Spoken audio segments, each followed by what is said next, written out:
Ja bih samo na početku, dakle pre nego što uđemo u bilo kakvu dalju priču, pročitala jedan odlomak iz knjige Johna Colemana Komitet 300. Čak to nije ni odlomak, nego je jedan citat koji on sam stavio ovde iz knjige Propaganda, koji kaže sledeće. Nad nama vladaju, naše umove oblikuju, naše ukuse stvaraju i naše ideje usađuju uglavnom ljudi za koje nikada nismo čuli.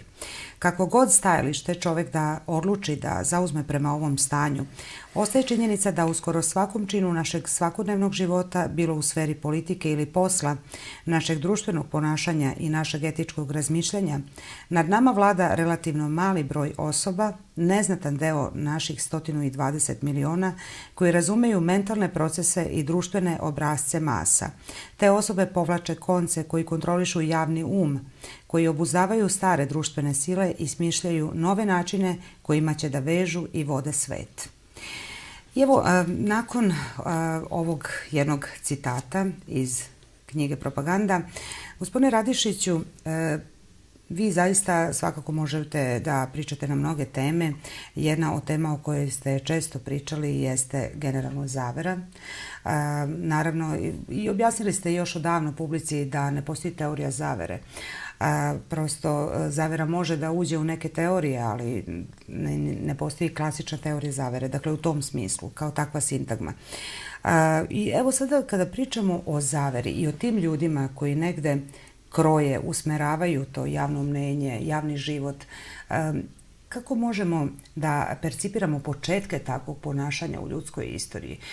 Gde su začeci uopšte takvog ponašanja koje polazi sa aspekta zavere?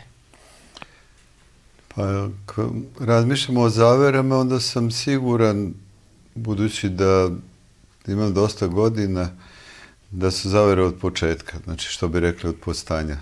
One postoje od kad postoji čovek. Ali kada govorimo o teoriji zavere, onda možemo tačno znati kada je to otprilike se dogodilo. To je posle Kennedyjevog ubistva nastala ta sintagma i ona se zloupotrebljava. Znači, nije problem u tome da li postoje zavere, nego jer one sigurno postoje i sve što je napisano o zaverama je teorija o zaverama, ali sintagma teorija zavere služi onima koji ne žele da se otkrije istina, da kažu to su teoretičke zavere i to je teorija zavere. Dakle, kada oni izgovore to teorija zavere, znači svi ljudi koji nastoje da dođu do istine, posebno one koji je skrivena na neki način, se na neki način sklanjaju sa scene ili iz delatnosti, tako što se kaže on je teoretičar zavere i mnogi ljudi koji znaju istinu i koji su otkrili istinu o mnogim važnim procesima na planetu su zapravo na taj način iskrajnuti. Znači, tako da se može govoriti da je to od postanja, a ne da se nešto dogodilo novo. Mislim, zaista na našim prostorima mi smo počeli pišemo o zaverama tek početkom najnovijih ratova, tamo negde 1990. godine. Čak je bilo i naučnih skupova sa tom tematikom i ovde kod nas je objavljena jedna lepa knjiga koja se zove Sve sfere zavere, u kojoj je i demistifikovana ta sintagma. Tu je napisano recimo šta je stvarno zavera, a šta nije zavera i šta je to teorija zavere, a šta nije teorija zavere, a šta je teorija o zaverama. Dakle, to je nešto novo u sferi zavera, ali u svakom slučaju zavere postoje od postanja i one su neprestano prisutne. Znači, neki dogovor na račun trećeg lice je već zavera, ali specifično našeg vremena je u tome što zavere mogu sad da budu i javne, zato što zavera podrazumeva da je neki dogovor, tajni dogovor.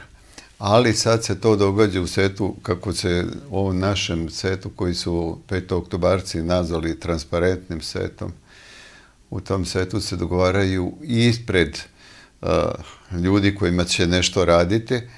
Naprej, evo sad najnovije napad Turske na Kurde. Mislim, kući to već unapred objavljeno i kad ne znate ko su Kurdi, većina ljudi ne znaju. Dakle, to samo što, znači ako ne znate ko su Kurdi, ne znate zašto su tamo, otkud u Siriji, otkud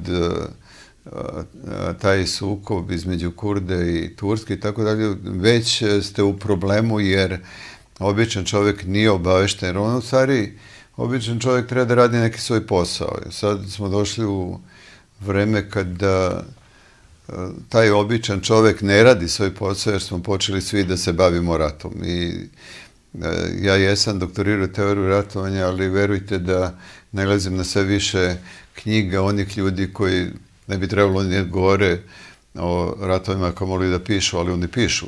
I to pišu u svim državama sveta i možda je to dobro, jer mislim u početku su ratovi pripadali vojsci i svi su od vojske očekivali da nekako reši neki ratni sukob, a umeđu vremenu su shvatili mnogi i civili su shvatili da mnoge operacije koje su u ratnom stanju i van ratnog stanja imaju veze sa civilima i tako da su, evo recimo, najozbiljnije po mene oblici agresije su iz neoružanih oblika agresije. Evo sad su Rusi recimo daleko, a je mnogo kasnije od nas, da ne kažem daleko, mnogo kasnije, su počeli da pišu o mrežnim ratovima, to su zapravo neoružani oblici agresije. Mi smo to napisali najmanje 20-30 godina pre njih.